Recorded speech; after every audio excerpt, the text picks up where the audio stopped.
Xoşdaş, Allah cəmi ölənlərimizə, bu qəbirlərdə yatan yaxınlarımıza, doğmalarımıza rəhmət eləsin, yerləri beşik olsun.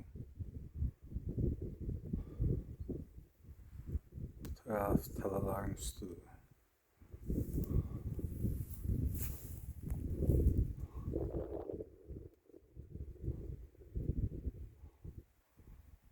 Tam 2 il bundan qabaq, oktyabr ayının 6-sında mən ilk dəfə Qoşdaşa gəldim, yəni işğaldan azad olunduqdan sonra.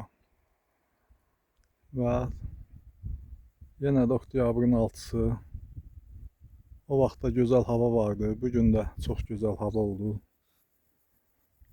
Biz xeyli yer gəzdik, hətta Baldırqanlı kəndinə də gedib çıxdıq. İndi qayıdacağım. Buradan Çiyələhlidən Hüseynəli düzündən düşəcəm Yel evləri tərəfə. Amma buradan da çox gözəl mənzərə var.